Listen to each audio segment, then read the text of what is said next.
took that huge leap, and, you know, I grinded. Like I said, those first 4 years were hard shit that people can't fathom. You know what I mean? Like I said, think about going to work 15 hours a day and being broke. Yeah. Being broke. And what's even more frustrating, these motherfuckers nowadays that wants to tell everybody that they can be an entrepreneur. It's quick. It's easy. I'm here to tell you it's not fucking quick. It's not easy. And this shit is not for most. Yeah. Most can't stomach this shit. Real business and real business. Whatever your situation is currently is not your forever situation. That's really what real business owners is, man. Like, we don't care where you come from, where are you going? Our goal and our job is to reduce the mistakes that you have to make or the money that you have to lose. We created a text hotline just to add value to you guys as listeners. It's 435-515-3577. If you guys have questions, anything to do with your taxes, shoot us a text. You want to be an entrepreneur, you want to be successful, don't give up. You learn, adjust, and continue to move forward. Welcome back to the Real Business Owners Podcast. This is Trevor Cowley, as always. Kilo G. What up, everybody? We have a treat for you today. OG, triple OG.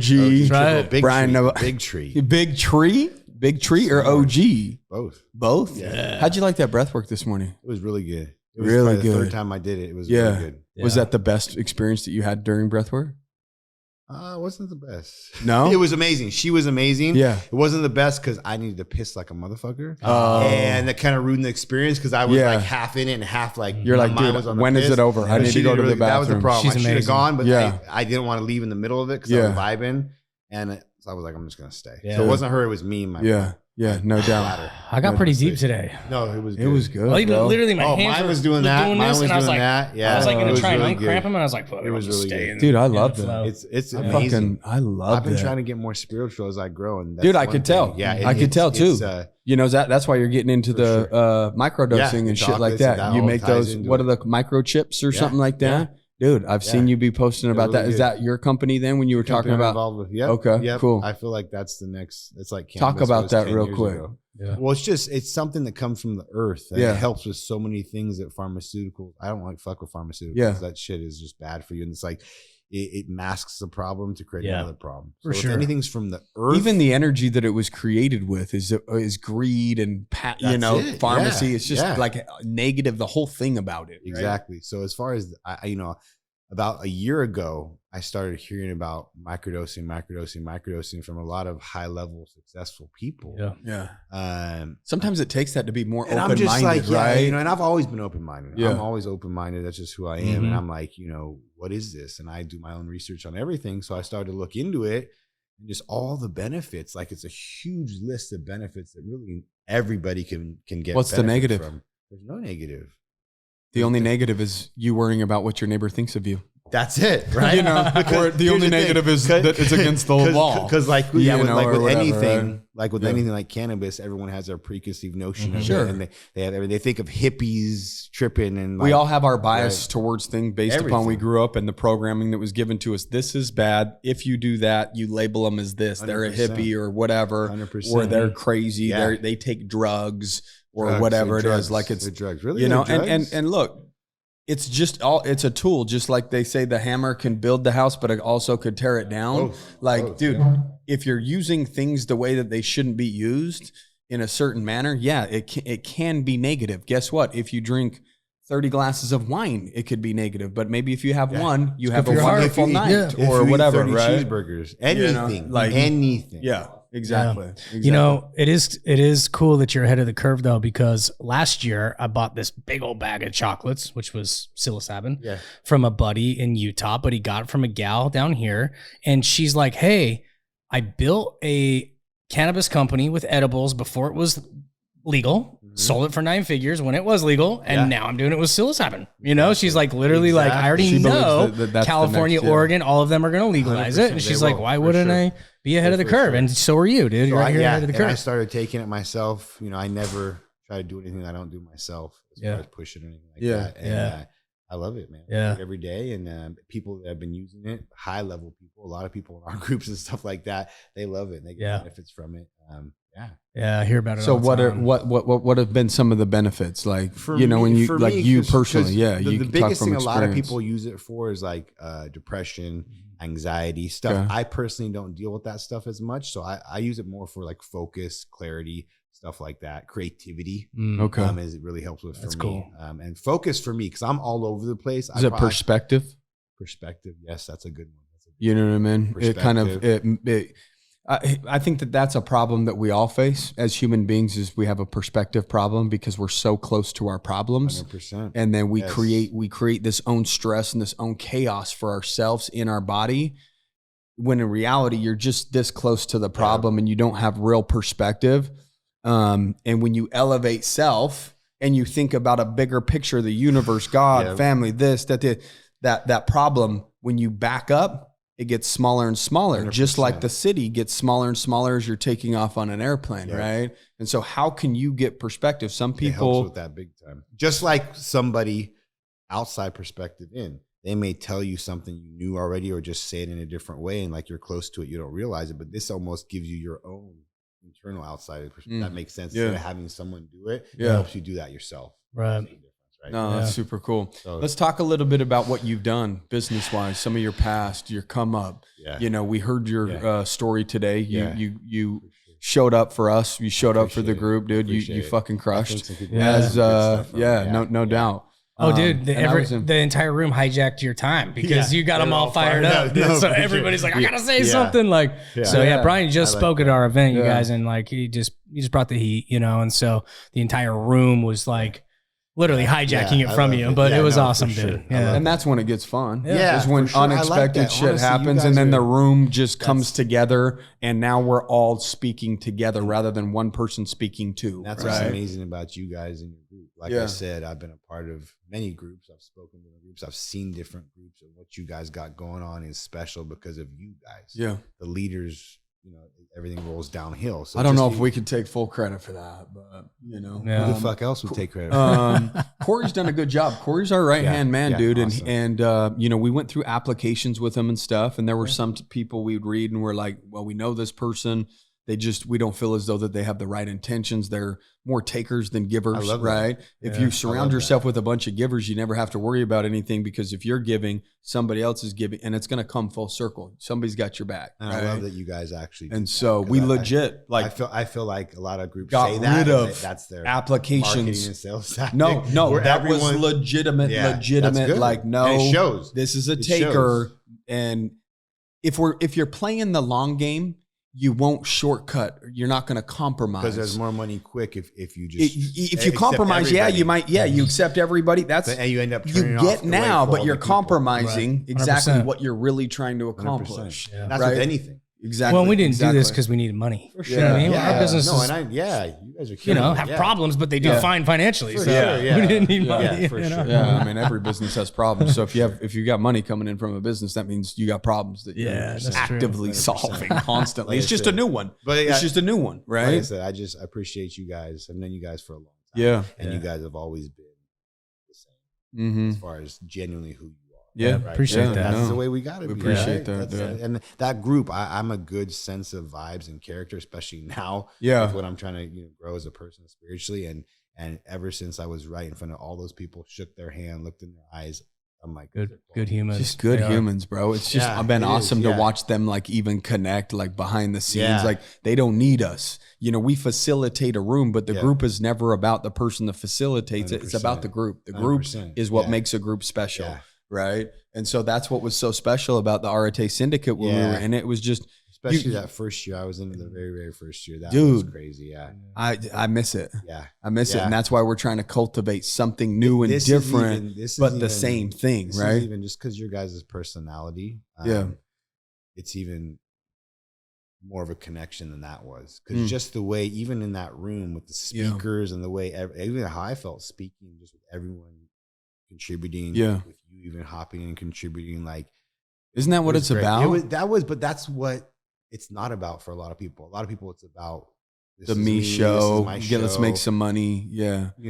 When in reality, we've been telling them like our goal is to use any attention that we have to lift you guys up. 100%. This isn't about us. We're here to serve, and we're going to bring in people. We're not going to be on stage the whole time and this and that. That's the long game. Right? It's like they already have access to us. Yeah. Let's bring in our network, people sure. that we have access to that they don't have access to, so that they can get different perspectives like yours, dude. Sure. The Yeah. perspective that you shared today and the information was amazing. The adversities that you've overcome. For sure. I thought it was it was cool. Yeah. You peel back the layers of the onion and you get to know more of the individual, and the respect level continues to climb based upon, some of the situations that they've gone through. Because sometimes we're biased. We think that maybe other people didn't go through as harsh of a situation as we went through to try to be successful.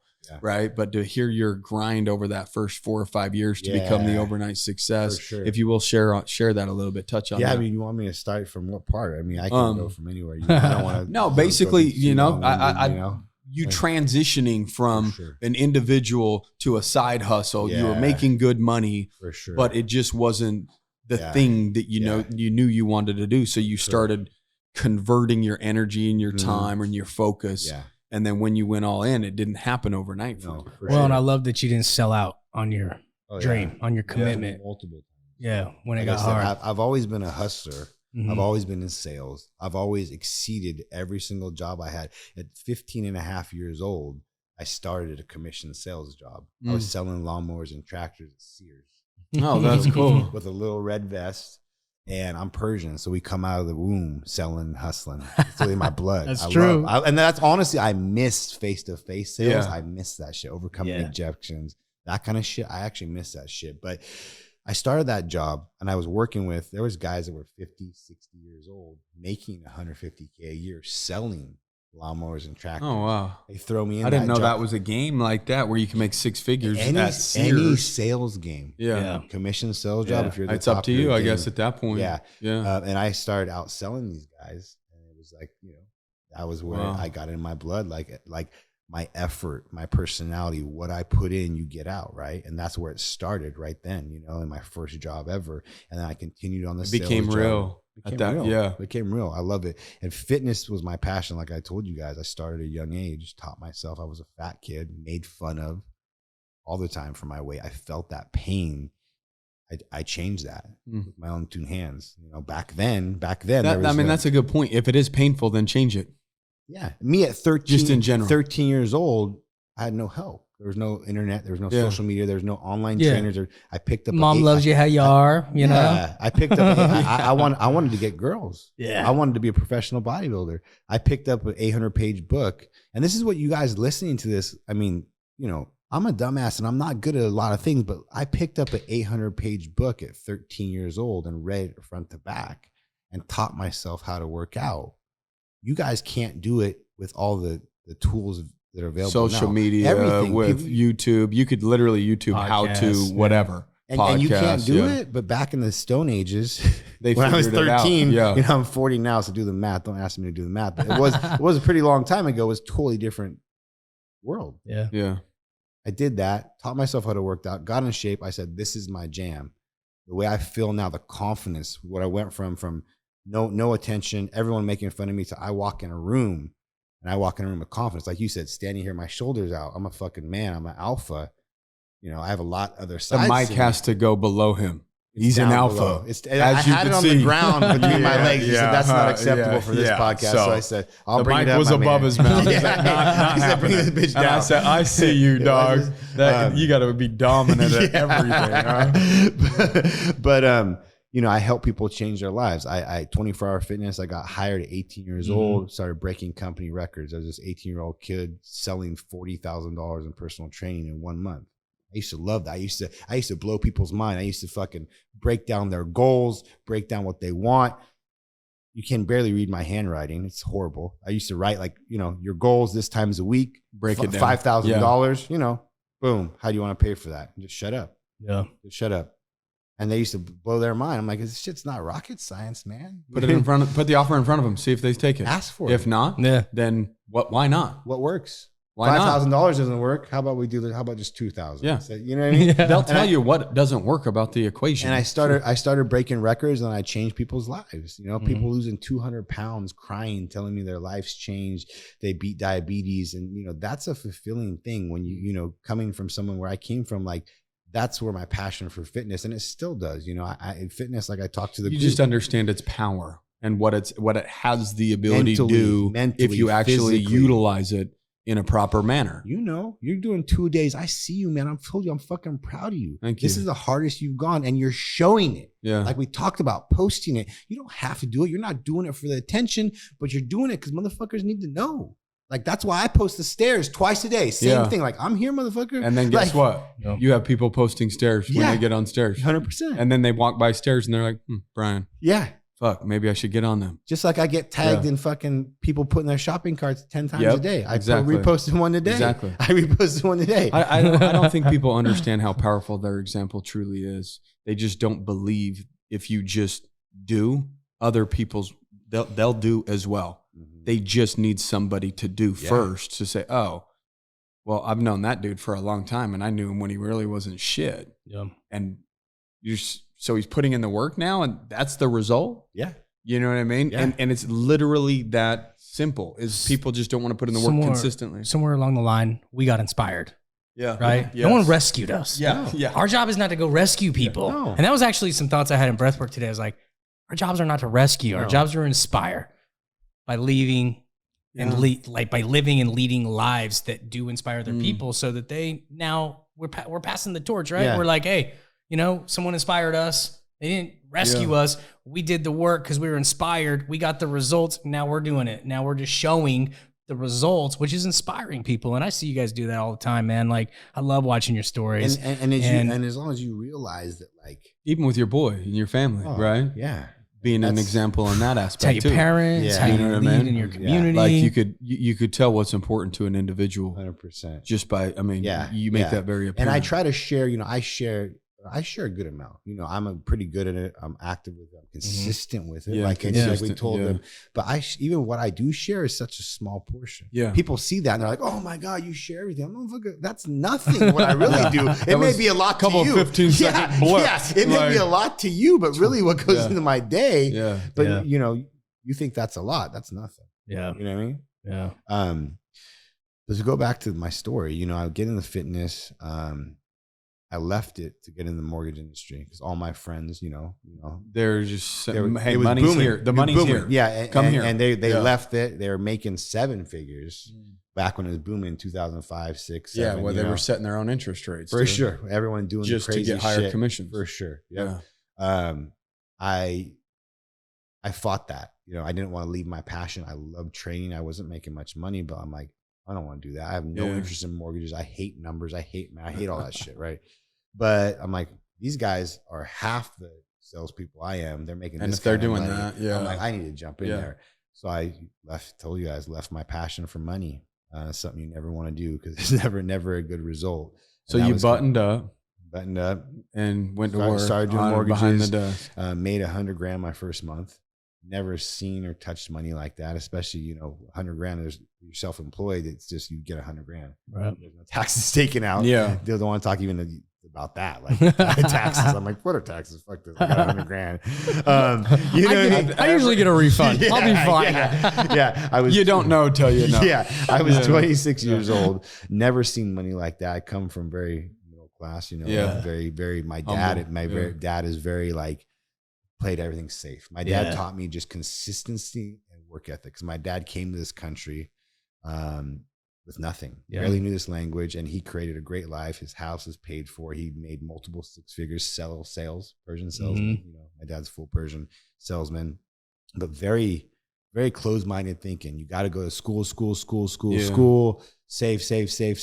play it safe. He was still living by these old rules that the system mentality, right? Put out. Don't get tattoos. Yeah. It worked out good. It worked out good. Yeah. But I ended up, now he's so much pride in me. I'm the most successful person in the family, and I didn't follow that path. Right? Yeah. So I made that kind of money, started blowing it. Young, just excited, blowing it. No, I've never heard a story like this. Young and dumb, and quick money, and didn't save it. Dumb. Yeah.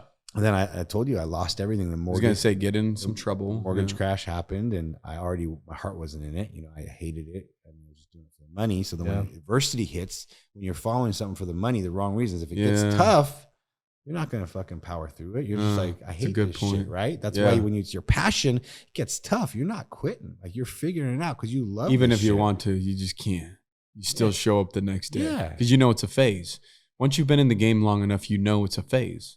You'll go through ups and downs. It just is what it is. I think people are looking for a certain groove in life to where they just don't have the ups and downs and that contrast. They want it easy. They want it safe. They want it comfortable. Yep. That's what most people want. Mm-hmm. Yeah. So we're trying to get to a point where we start feeling comfortable and then we pull back. And then in pulling back for comfort, that there's trouble brewing in that aspect too. Always. You know what I mean? You know, so nothing great comes from that.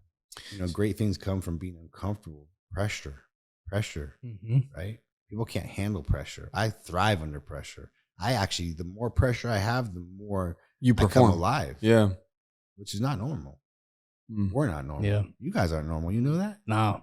We got a lot of pressure. Yeah. Dude. I don't want to be normal. Yeah. Normal, you can keep that. No, yeah, right? Yeah, I'm good. So I lost everything, have a newborn baby, a baby on the way, failed as a father and husband, fucking dark, my worst moment ever. Yeah. Because I just, that's all I strived to be, was a good husband and father. And I failed at that. Got everything repoed, $50,000 in credit card debt, kicked out of our house. My credit score was 500 until about 3 years ago when I bought my first house 3-4 years ago. This is all just trying to build it back. Yeah. You guys see me You're now. learning as you go and you made all the mistakes. For sure. So they could see you now and just be like, oh, he's had it all figured out. That was easy. What he's telling you is he made so many mistakes along the way, ruined a lot of things to learn everything that he knows now. You have to, though. Right? You have to. Everyone's so scared to lose, they don't want to take the shot, right? But I think when they're going through that, they feel like that they're doing something wrong when it's just more part of the process than winning is. Oh, it feels like you're losing 90% of the time. You're going to, right? I say it all the time. You're going to lose more than you win. Yeah. You have to. And you have to take those experiences, learn from them. Don't make the same mistake twice. Yep. You don't want to dwell on the past, but you also don't want to forget those experiences. You want to look forward, but just don't forget the experiences that you learn from. And it doesn't seem like you have, because you went from the mortgage, then had a little downfall, and then you went back to this fitness and the passion. Suck my pride up. I went from a baller. Yeah. I'm $100,000. I'm balling, buying new cars and shit, flashing, I like that living shit. the life. I mean, let's keep it real. Yeah. If you don't, that's fine. I like nice things. Yeah. But I fucking broke my ankle. I was trying to find jobs. I need to support my family. What am I going to do? I don't have an education. I'm good at sales. What am I going to sell? What am I going to do? I was a bouncer. I did bouncing jobs for a while. I worked at Sears. Not Sears, sorry. I worked at Sears early initial. I worked at Nordstrom during that time selling men's shoes. I hate, this is what I live in. I hate suits. I hate that vibe. Me. I used to wear a suit every day. Hated it. Oh, really? I had a boot. I got in a dirt bike accident, injured my foot. Went and sold men's shoes, trying to figure out what I was doing. That was about 6 months, barely making any money. I'm like, I'm not even making enough to even pay my rent. It's not a large enough trying to figure out something. I was hating it, trying to figure it out. Then I was like, I'm going back to fitness. I am going back to my passion. I'm never going to leave this shit till the day I die. And that's when I went entry-level membership sales guy, just selling memberships, and I started killing it. Went from that entry-level position to managing the top club within a year. Just because, the passion was there.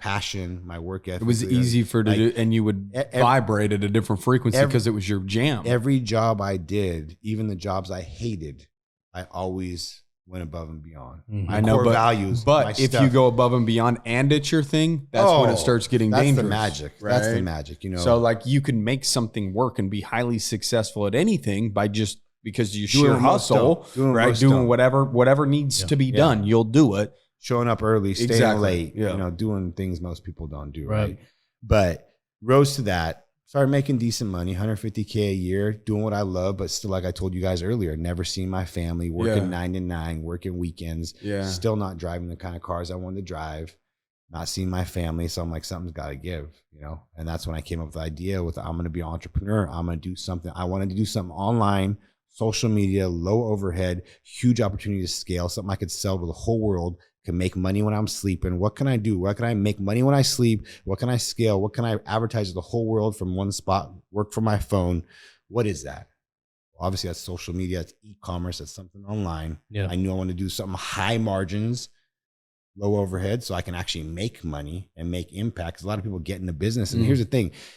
It's great. Business, you want to make an impact with business. You want to do something you love, purpose, mission. But at the end of the day, we got to make money. You have to make money. You can't shy away from, oh, I don't care about money. Motherfucker, you need to pay bills. You need to have money to do things. You want to impact. You're not going to do that without money. Yeah. You know, the people that don't, oh, fuck superficial things. Like, you still need money to make impact. You get into a business where the margins are barely even there after you pay, you know, marketing, advertising, bills, payroll. Insurance, workman's comp. You're breaking even. You're breaking payroll, even. You're just, and so many businesses get into that circle of, you're not making enough money. You're either not pricing yourself high enough so the margins are there. You need to make a certain amount where after all of that, you can start stacking paper. Right. You have to. Like, so many people think, oh, doubling my money, I'm making it. No, you're not. You're going to just be breaking even forever unless something changes. Unless you do so much scale and volume at a crazy, crazy scale, then maybe you can start making some money. But like, there's so many businesses I see, you see their gross and their net, you're like, holy shit. Looks like a lot of work. For that to be the bottom line. Right? So because like, if that's the top line, that means there's a lot of problems. For the sure. bottom line don't add and up. You guys don't make sense. You guys know exactly what I'm talking about. Yeah. So it's just like, you know, strategically, this is not by accident. You know, I made sure I thought ahead of time.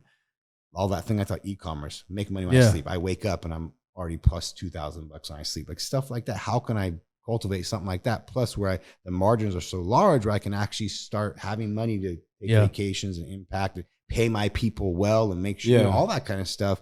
I figured out apparel, apparel, fitness apparel. So it's still that niche I love, that niche I'm passionate about.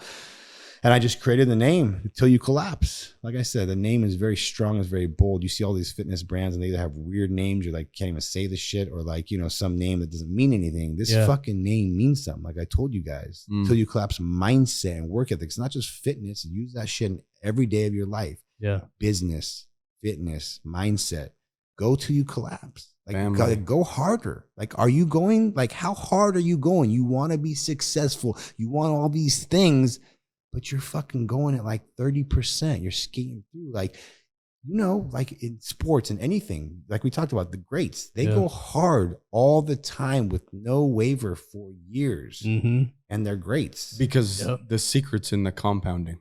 Yeah. Like that's a secret. You have to do it for years if you want to see the result. Yeah. And just like I said, 100% effort in everything you do, your relationships, how you walk in a room, how you shake someone's hand, how you talk to someone, how you work out, how you talk to your staff, how you talk to your wife, your kids. It's everything. Yeah. Like, what kind of effort do you give? And I know a lot of people get in that pigeonhole, and I've fallen in that too. Sure. Trying to build a business is business.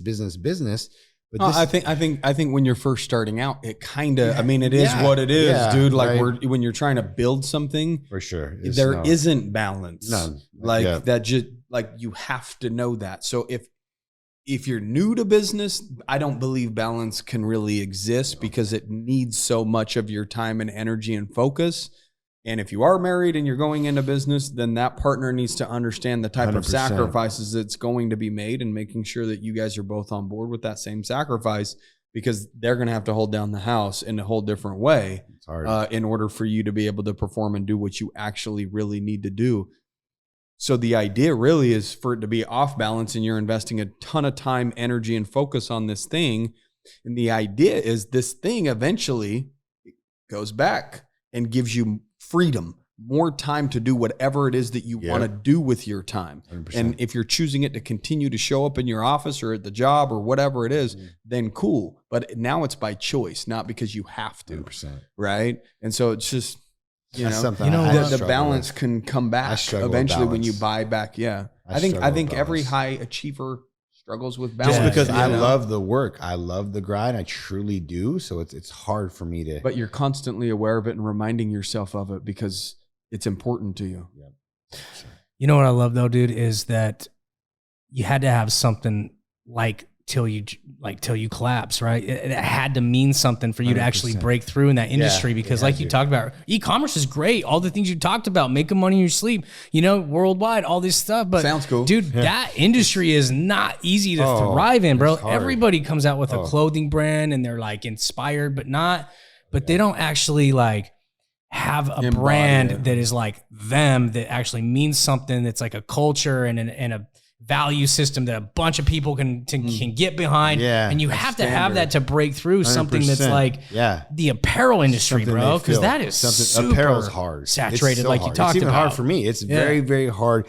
Everybody starts. The number of people you see that starts apparel brands is the number one starter. I was going to say the number one because it's the least path of resistance. Exactly. Just since I can buy $500 worth of shirts and hopefully flip it to 1,000, then use the 1,000, then the 3, and then the since we started Real Business Owners last 3 years, we've probably talked to at least 100 kids that are like, I'm getting my own apparel brand going, and it's like, cool, dude, like that's awesome, but like none of them actually made anything happen with it that we've heard of, that we followed, that have followed up. Like, hey, I made it. You know what I mean? Because, dude, it's like, it's cool. Like, maybe they're into smoking weed, and so they're doing some weed apparel brand or what. But it fades, right? But Till You Collapse is something that is like you, and you have to have that's what that. we talked about that first 4 years. People can't stomach that shit. They start something, they think they're going to make their money back right away, and like with any business, it takes time. You got to pay your dues. People want to shortcut that. They want to take the elevator. You got to take the fucking stairs, step by step, day by day. 4 years, I didn't make a cent. You think that was discouraging? Yeah. I was barely paying my bills. I was flipping shit, doing shit I shouldn't do on the side just to survive, feed my family, so I didn't go back to that dark moment. The shit that's on my shoulder driving me every day, fearing. I'm scared of it. Yeah. That fear drives me. You don't like suits that much, huh? Feed your family, feed your business. I hate them. So, that they don't want that. They don't realize that. They get into it. They think they're going to sell out the first day. Like, well, there's a honeymoon phase going in with big hopes and dreams that this thing is going to, be the thing that's going to change my life and make me all this money. But the fairy dust eventually wears off and reality sets in, and you're getting pounded in the face. And you have to be able to operate when it seems hopeless. Yeah. But yet you still have a glimmer of hope. Like you still believe enough to show up. Well, you have that vision, and you're going to do what it takes to get there. A lot of them don't even have vision. They don't dig into it that deep. You know what I mean? A big vision. Right. Well, they just never find something big enough to care about. For sure. Like the goal of the average person is they get out of school, and then when you get out of school, maybe you already got a set of wheels, but the idea is you want to start establishing yourself. Right. So what do? You get your first set of wheels and you're really focused and you get that first car. And then now you're turning 22, 3, 4, 5, 6. You're like, oh shit. Well, I guess the play now is fuck, I got to buy a house. Yeah. And then they are focused, buckle up, save money. They buy a house.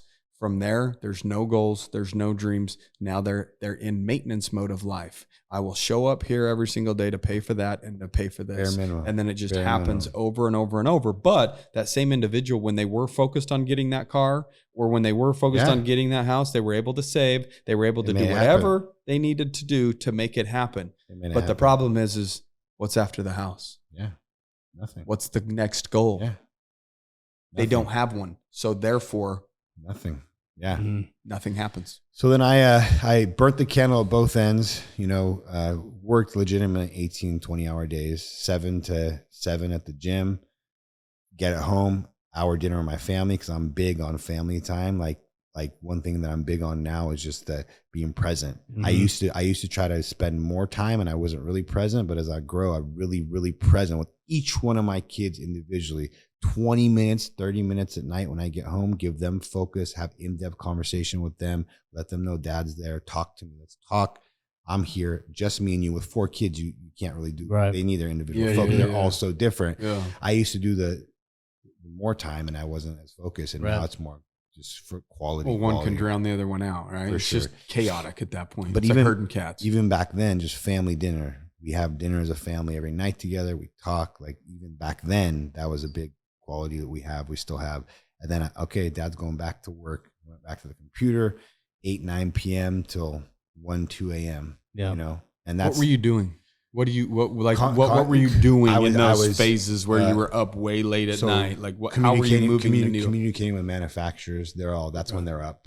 Okay. Just emails, creating designs. I was creating designs on the computer. I taught myself Photoshop, like I told you. The Photoshop I cracked from LimeWire, whatever that shit is back in the day. You know what I mean? Doing that, social media, creating pages, studying social media, DMing people, just all that kind of stuff. You know, just teaching myself, educating myself. And then after a year, it was grossing 6 figures. I had to make a decision. Do I take this leap? Everybody talking shit, you know, you're trying to be like these other brands. What are you going to do? You can't do it. Who do you think you are? You're crazy. You're not going to support, you know, a family with apparel brand. Like you're selling t-shirts. Like, well, you gotta understand also, statistics say that the likelihood is that they'd be right. Yeah, it is. You know what I mean? But to certain people, statistics don't really mean anything when you want something bad enough. For sure. So, you know, I took that huge leap, and, you know, I grinded. Like I said, those first 4 years were hard shit that people can't fathom. You know what I mean? Like I said, think about, you know, going to work 15 hours a day and not seeing results from being broke. Yeah. Being broke. The effort doesn't match the results. So therefore you get frustrated and you quit and give up. For sure. Right? You're like, wait a minute. This is not, if I'm putting in this much, where you look around and your surroundings aren't changing. You're like, what the fuck? Yeah. If I've been doing this for 6 months or a year or 2 years and I'm looking around, I'm still driving a piece of shit. Still living in a piece of shit, you know, but the effort is there. So it's very frustrating. It's very frustrating. And what's even more frustrating, these motherfuckers nowadays that wants to tell everybody that they can be an entrepreneur. It's quick. It's easy. I'm here to tell you, it's not fucking quick. It's not easy. And this shit is not for most. Yeah.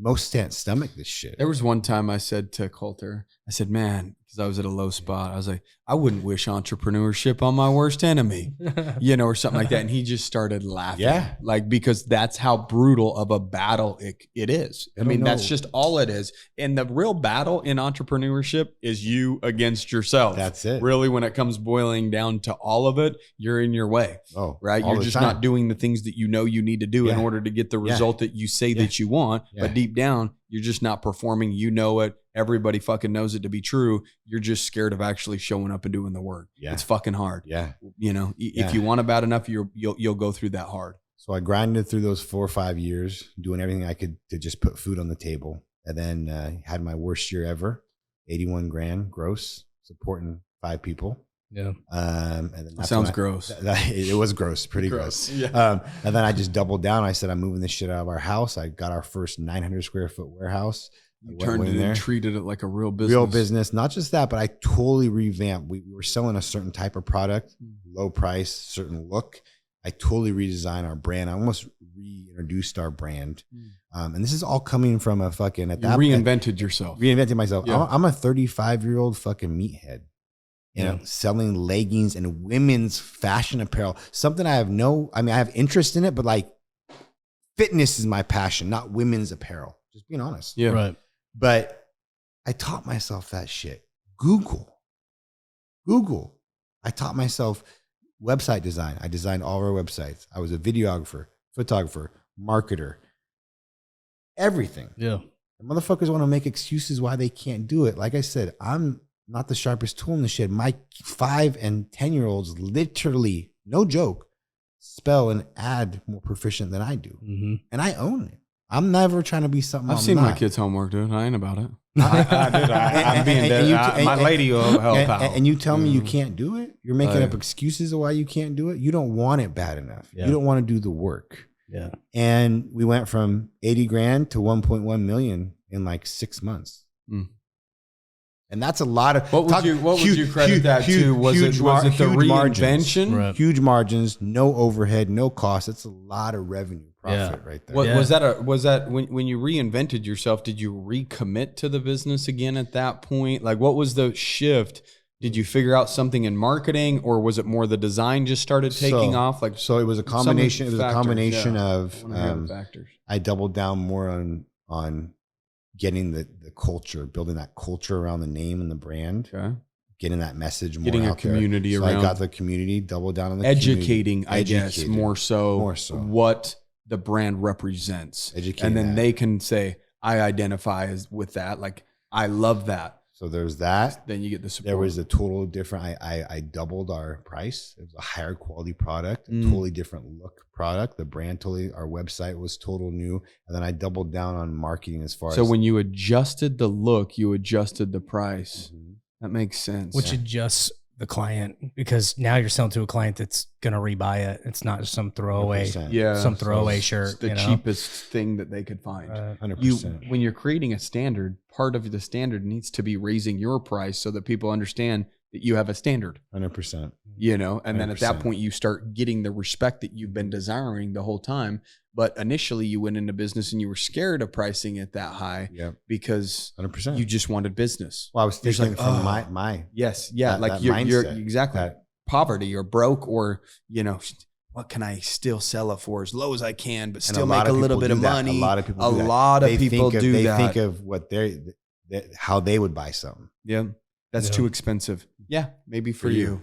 Yeah. There's guess what? There's Bugattis.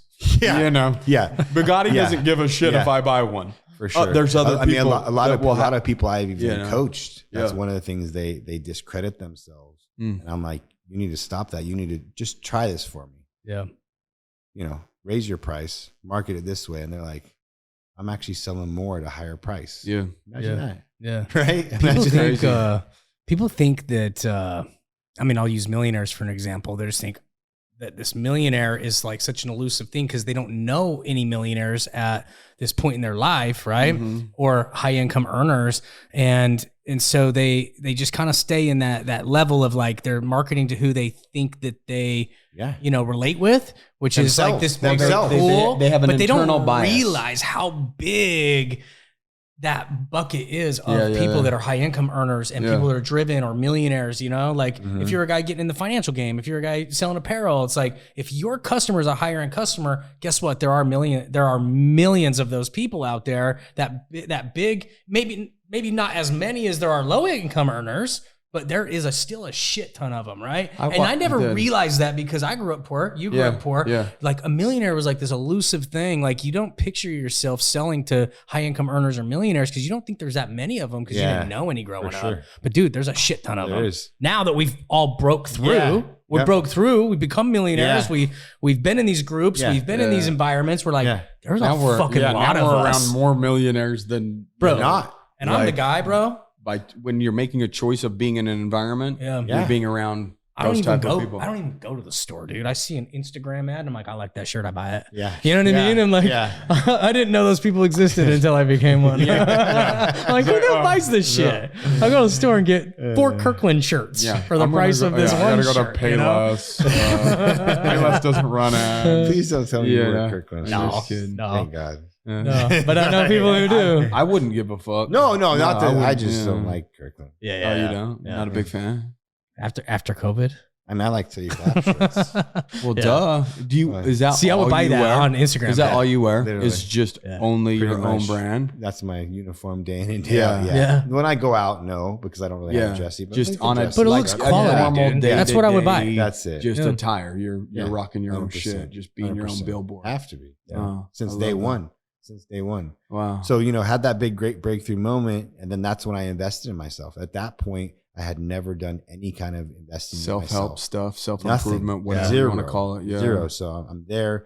Nothing, started the company with $300. Is this Now when you at joined 7 Arate figures. That's when I Syndicate? joined the original Arate group. And then kind of took off from there. Yeah. I really learned a lot because like I said, I got to a good point on my own. I mean, 7 figures on your own, that's a pretty good point. Yeah. But like, obviously I have way bigger goals than that. So I don't know where to go from here. So join that. Really at the beginning, it was an amazing group. I mean, 50 of us, very, very intimate original group. Learned a lot those first couple years, especially implemented all that stuff and had some explosive growth. Was growing 150% year over year for multiple years. So just taking off. Yeah. That's cool. And just continue to invest in myself. And then, I got into, I love, it fulfills me kind of the same training did, but to coach and mentor other people fulfills me because I truly want everyone to win. Like that scarcity mindset where like everybody tries to hold back and like, I'm not telling you my secrets because I don't want to give you, like I can give you the blueprint. Good luck doing what I did because most people aren't going to take the ball and run with it. Yeah. Yeah. You hope they will. And having these groups, you hope what you pour into these people, they take it. But the reality is a lot of these people, not a lot of them, but some of them won't. Right. You know, they take it in, like these people that go to a bunch of conferences and they like that feeling, like you talked about, that energy, that motivation that they need. From the energy, it fulfills them. And then, but you get home and you're all jazzed up, and then you're alone. And you're like, I'm alone. The energy's faded. Now what? Yeah. You don't have fucking discipline. Begins. Right. Yeah. Discipline. We talked about that. It's easier to say, oh, that probably won't work for me. Yeah. That won't work for my industry. Yeah. Right. Yeah. We've heard that. Yeah. We hear it all the time. Social media. Yeah. That's not for me. Okay. See where your business is in 2025. Social media and the core values that we talk about work for any business. Mm-hmm. There's not one business. If you're in business, guess where eyeballs are? Social media. That means that's where your customers are. Brand. Exactly right. You better build a brand and be legit to who you are and do it on all the platforms. And don't be a lazy fuck. Oh, I don't have time to post. Oh, it's so hard to post. Motherfucker, it takes 5 minutes to post. Yeah. You're either investing into your future or you're not, right? Mm-hmm. Like it might be uncomfortable to make the post or do whatever but your future self will be thanking you that you did, or you'll be kicking your future self in the ass, right? Like, why didn't you? Like that, those are the only two options. Well, they don't want to make the post for two main reasons. The first main reason is what everyone's going to think and judge and think of them, because they're worried about that. Yeah. And the second reason is the validation. Oh, I don't have that many followers. I'm not going to get that many likes. No one's going to see it. Well, here's the truth of reality. My Instagram page is fucked. It's shadow banned. Like it's very frustrating because I've worked a long time to build up a following. I used to have, my story used to get 20, 30,000 views. My posts used to get 10,000 likes. Now my stories get 1,000 and 2,000 views. And some posts I post, I have 450,000 followers. I post something, gets 100 likes when it used to be getting 11,000 likes. Due to the fact, last couple of years, I've been speaking my mind. I've always spoken out about what I believe in. And they ban and they throttle down pages, obviously, that they don't want, they don't agree with what you're saying. Or they want to experience that for sure. But mine like experienced it heavily and it hasn't come back, but I still haven't stopped posting. I've been upping the quality of my content. You know how frustrating it is? But the thing I say, if I can impact 100 people, if I impact one person, that's the mindset I have. Yeah, it's frustrating because I spent all this time and money and focus to build this brand and page up, and now it's kind of fucked. But it's fucked because I stood my ground. I spoke for what I believe in. I'm not going to waver that ever. Online, in person. Yeah. Stand for something, right? And I still post. I'm still upping my quality of content, even though 1/10 amount of people are seeing it than they used to. And it's frustrating, but at least someone's seen it. So you worrying about so you're back at the point where you're doing the work, but you're looking around and saying, where's the result? Right? So sometimes the work that you don't see the result from the work, but it will happen. It will. People are still seeing it. They're still there. They're still out there. Something eventually will happen where a ban gets lifted or whatever it is, right? Yeah. We're trying to grow ours back from, we had way more engagement, way more when we had 25 to 50,000 followers, it was like massive. And then as you get bigger and bigger and you start talking about COVID or whatever misinformation that if they label it as that, then you go to their little timeout, right? Yeah. And then what that basically means is, we don't want to give you attention because you're not really saying or doing the things that we agree with. 100%. Why would we put attention on something that we disagree with if I'm big tech? 100%. So we've been there, we've done that, we've gone through that experience, and we're in the process of trying to get ours back too, fight back, and it's starting slowly to work. Coming back up. It's slowly, it's just a process. It is a process, but just post. Yeah. If 5 people see it, like you said, people see your personal in the supermarket, they'll say something. Yeah. A lot of people don't even comment, but they see it and they'll say something. Oh, dude. I had people do that all the time when I didn't even know they saw it. I'm like, oh, you saw it, impacted them. They think about you. They return the cards. They take the stairs. They take pictures. It impacts them. It's part of your brand. It does. Part of their brain. Part of your brain. Yeah. It's part of your brand. And your brand is now part of their brain. Is really that's what it comes. That's all it is. If you could be associated to more things, cart, Brian, cool. Like, you see what I'm saying? How many things could you be associated? Stairs, Brian. And it takes time. It just takes time. Yeah, that's the problem. People don't want it to take. But that's part of your brand. That's just part of who you are. I've had my Instagram page for 8-9 years. That's a long time. Yeah. You just started an Instagram page a year ago. And you're wondering what the fuck. Like try to build it all the way up and then get shadow banned. yeah. Try that. Try that. If you're frustrated without even building it up yet, and then to have it all taken away. Yeah, I could easily You haven't even been given it yet, and take it. Yeah, So and you're frustrated. And I'm still posting just as much. I'm actually posting more. Yeah. I put the time. You're fighting the fight, time. basically. Yeah, you could sit here and bitch and complain and moan about it. It is what it is. The only thing that you can do is press on. Yeah, that's it. Nobody fucking cares. Press on. That's all we can do. We can show up one more day. And if you're doing the right things for the long enough period of time, it's impossible for all the wrong things to happen. Yeah. I want to talk about fitness and discipline for a second. Let's do it. I love that. So I see you. Yeah. What are you doing with it? What am I doing with what? Your fitness and your discipline. You're running. Yeah, I am running. Because I meet my mind out there every single time. I've never had an easy run. When did you start that? So I've been doing 2-a-days all year, and it just got to the point where I had built a routine where it was no longer difficult. It was just what I do. Right? I'd wake up, I'd lift, I'd read, start drinking my water, whatever, and then I'd go on my 45-minute walk every night.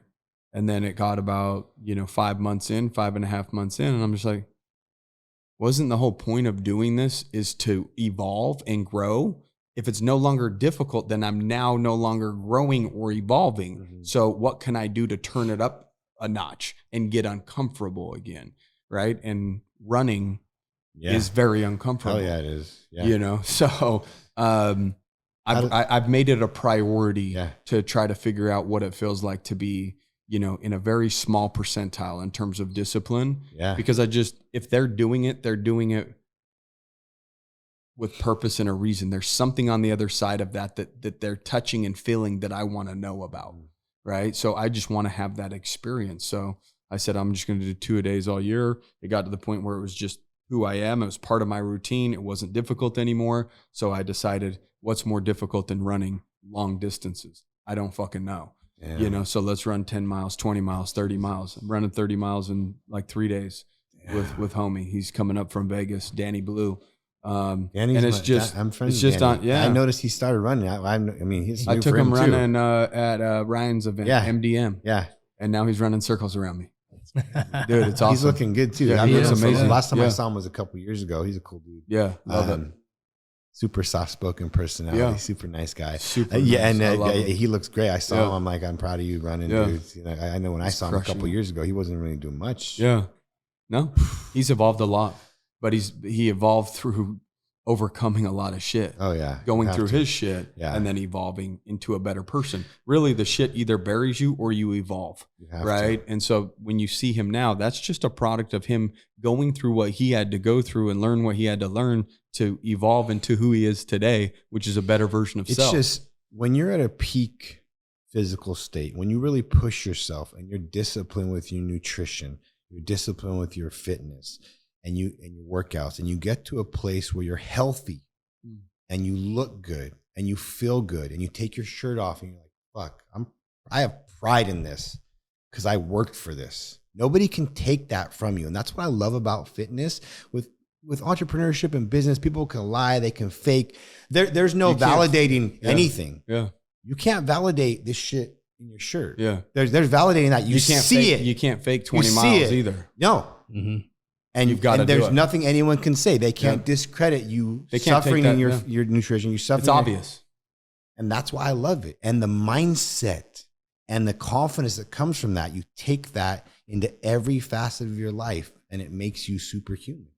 It's a superpower because I've been on both ends. I've gained and lost 50 pounds multiple times in my life, and I know how I feel when I'm out of shape. Yeah, and I was 2.5 years ago when I tore my chest. Feels more miserable than 2-a-days.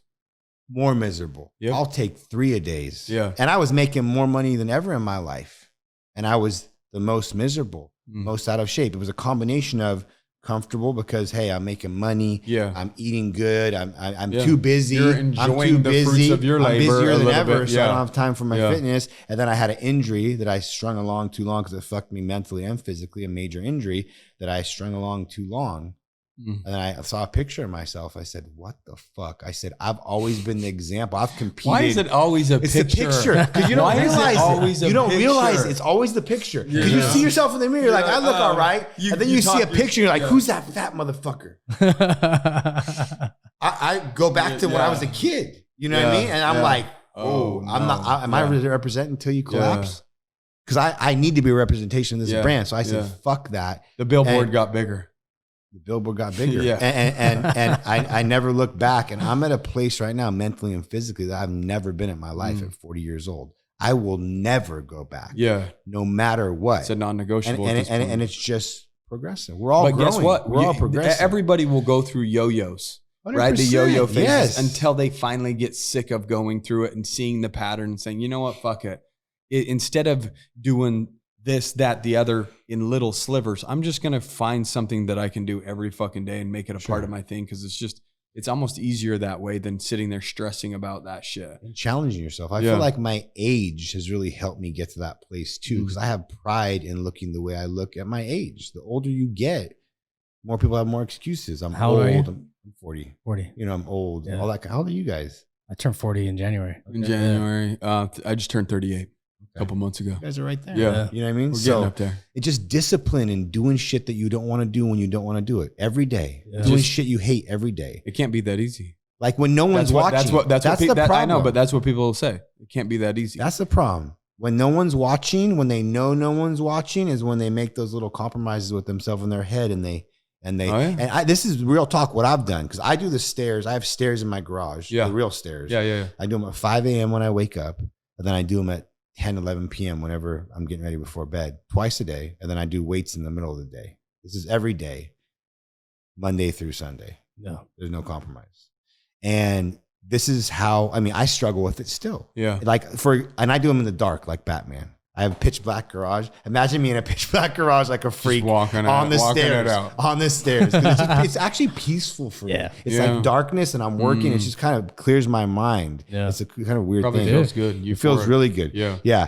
But there's been times when I work still a lot. I don't get much sleep sometimes and will have a hard day. And there's been times when I struggle with it and I literally go through these mental battles with myself. And this is really discipline. Even for top people at the top level, we still deal with it. There's been times when I do 30 minutes on the stairs every time and I'll get off at 25 minutes. I'll legitimately get off 5 minutes early. I'll walk to the door to go in my house and I'll literally say, fuck you, bitch. Like talking to myself. Like I'll out loud call myself a bitch, turn around and go do 5 more minutes. Yeah. And that's the difference right there. Because nobody knows that I did. Can you call yourself out? 25 minutes versus 30 minutes. But you know. Right. And when you start making those small compromises in your head, they fucking fester and they turn into a cancer. Those compound. And you start making smaller, little more compromises. Because, nobody knows. It was just 5 minutes. Yeah. Who cares? And then they start growing. I forgot to read on August 27th, bro. I can't stop thinking about it. Yeah. See? I fucking hate it. Yeah. But that bothers me. That's amazing though. Because that's why you are who you are. Yeah. Most people don't care about shit. I woke up the next morning and I was at the breakfast table. I was like, fuck. And my wife said, what? I said, I forgot to read yesterday. She's like, isn't that kind of stupid? I'm like, no.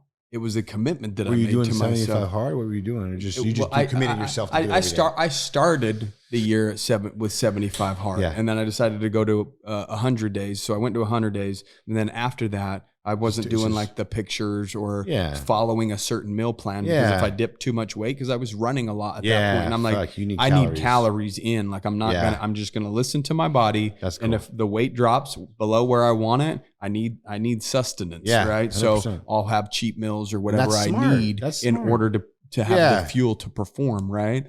But that morning, dude, I got up and I ran 15 miles and I felt so good that I was in the gym 45 minutes later lifting for an hour. And usually right after I run is when I read. But I felt so good after the run that I decided to go get a lift in. And the lift made me forget that I had to read because it's just what I do in the morning. So if it's now afternoon and night, it's not even a thought. Altered your routine. It's not even a thought. Yeah, I altered my routine and threw the workout in right after it just to see what it felt like, because I had never done that before. Isn't that amazing how it just becomes such a routine? Yeah. Like you do it so consistently. It's just part of your I don't remember day. all the other days, but I remember August 27th. You know what I mean? Yeah. Because I fucking missed, Yeah. you know? So it bothers me. It's all good. You know, it is what it is. And I plan on just doing it till the end of the year. Awesome. And then we'll see what happens from there. Right. I'll audit self at the end of the year and say, is this what I just want to do forever? Mm-hmm. Or, you know, what are my goals this year? Yeah. Do I want to do 100 milers or 50 milers? And in that case, there might be days where you have to rest for 4 or 5 days leading up to something like that. So then it wouldn't be the 2-a-day thing. Yeah. Right. So I kind of have to evaluate really what I want to do. Yeah. I'm trying to continue to push myself. Yeah. Like that's really all everybody's like, everyone's like, what's your goal weight? What are you training for? And I'm just like, I'm just continuously pushing myself. Like I just want to take my physique and my mind to whatever level it can. Mm-hmm. Explore. Sky's the limit. Yeah. Why put a limit? People put limits on everything, right? Yeah. No limit, man. True. I'm gonna continue. It's always evolving myself. anyways. Yeah. Once you're there, you're gonna be like, oh, I want more. Yeah. For sure. For sure. Yeah. Yeah. Dude, so how do people, how do they find you and support you? Like if they want to check out that's a nice clothes, shirt. I'm going to buy that one. If they want to check out the clothes, they want to check out you, find out what you're about. Appreciate if they want to have a call with you, as if they're a business, maybe they're in apparel or a whole different business. You serve and help other entrepreneurs 100%. That have nothing to do with apparel. Everything. Because you have experience in multiple 100%. Facets. A lot of mindset stuff. A lot of my clients are either mindset. And that's all it comes down to, really. Because I do like I said, I believe how much fitness is a part of being successful in business. I do, like, my coaching is everything combined: fitness, mindset, and business strategies. So I combine that all together. Like, if you're going to work with me, you're not going to work with me and not just touch one and not one be working out or like whatever. I'm going to transfer your life because I know how powerful and they all work synergistically together. You need all the ingredients for success, for sure. Right. A lot of my clients, probably 70% are apparel, but the other are not. So as far as the companies, Till You Collapse with 1L. Instagram, tillyoucollapse.com is the apparel. And then for me, it's just my first and last name, Brian Nabavi. Yeah, we'll put that in the show notes. Yeah. So, I have like 10 fake pages. I'm not trying to sell Bitcoin, but my fake pages tell you. We all get those. And the thing is, sells you if they slide in the DM and it's leggings, it's him. If they send a hand wave, if it's leggings or mushrooms, it's me. Yeah. But exactly. Microchips are like but if it's Bitcoin, if it says, are you interested in another stream of income? Yeah. It's Bitcoin. No, this is how they grow your followers. Yeah. No, this is how they say. They say, welcome to my private chat. Yeah. Yeah, they do. This is kind of weird. You know, people, girls and stuff, they message me like, this is you. I'm like, no, I'm not asking you my private chat. You're in my private chat talking about private. This is weird. Get out of here, dude. No, dude, I can't tell you how many screenshots we get. And I bet you on guys personal and on the real business owners. Yeah. And it's like, hey, is this you? I'm like, no, I wouldn't say welcome to my private chat. It's not just that. It's attention to detail. The username is always different. It's not spelled right. People just eyes, they don't look. Period. Look at the detail, man. Yeah. And then my problem is my page is shadow banned. So like you literally have to put in my whole. If you just put in my first, it doesn't come up. It doesn't come up at all. Yeah. You have to put the whole thing spelled out, or else it won't come out. Dude, they got me good the other day. Because I mean, we're all wise to it, so you don't fall for that shit. But this kid that we had speak at our last event recently, just like last week, shared a little thing from it, and I was like, oh, he's just trying to get his engagement up. I'll share his share because he tagged me in it. Yeah. Well, what I did is it was a fake page, but it looked like his page, but I didn't look into it. I just shared it to give him some love back, right? And so then I was like, shit, I just shared it, and now I just helped the hacker get more followers, right? And so anyway, Trevor called me. He's like, bro, that's actually fake page. I'm like, it is? Oh, shit. So I went and deleted it. But it was like, man, they get you sometimes, get you quick, bro. Especially something like that, like personal sharing from that. That one was clever, bro. That was early in the morning, too. They caught you when he was half asleep. Yeah. He's like, oh, that's dude, OG right here. Yeah. My dude, let's boom, share. Yeah. You know, and then it was like 9 or 10 o'clock. My bro, like, that was a fake account. That wasn't Brody. I know. I'm glad you caught that quick. But, you know, so they get you here and there. But like, bro, it is amazing, though, when that people do fall for the shit they say in the DMs. Like, and I've made multiple posts all the time. I'm talking about it, but it's not going to stop. And the funny thing is, check the stories Instagram because they can't fake your stories. Yeah. Instagram keeps I know them up. they can take down anything that they want and slap misinformation on shit, but then They don't care if people sliding in the It DM must on benefit crypto. it somehow, right? Like, You know, I don't know. Maybe they get. Earl, we need at least 20% scammers in the marketplace. We just need it. Yeah, it's just it evens things out. 80 good, 20 bad. We need the balance. Exactly. But I wanted to say real quick, I'm really proud of you guys. Thanks, I bro. appreciate Proud of you you guys. too, man. I value you guys. That's why we thought of guys you. are some real dudes, and like I said, from our first meeting, it's been like I said, I wish that we could get together more. Yeah. But this event, what you're doing with this group is great. I'm grateful and appreciate you guys having me out here to be part of it. We appreciate you, man. Dude, you showed up and you served at a high level. I appreciate it. And so just know that you are making an impact, you know, in multiple facets, right? Yeah. Just even on Instagram, people watching that shit. I see it. Yeah. You know what I mean? And the world needs more examples of good fathers that are also great entrepreneurs that also serve themselves by taking care of themselves because we sometimes use excuses like, oh, I'm a busy entrepreneur. I can't be in shape too and be a good dad. Like that's impossible. No, it's not. There's people out there doing it, but they struggled their way to find this pattern or this process for themselves in order to be able to, you know, do that at that type of a level. So, bro, we appreciate you guys. Make sure that you share the show. Take a minute, go to the review section, drop a review, and check out Brian. He's a good man. Support him, support his clothing line. And if you have an ear that's peaking up and you want to hear more of his voice, reach out to him because he is built to serve at a high level. Appreciate it. Guys, we'll see you next week. Take care. Peace.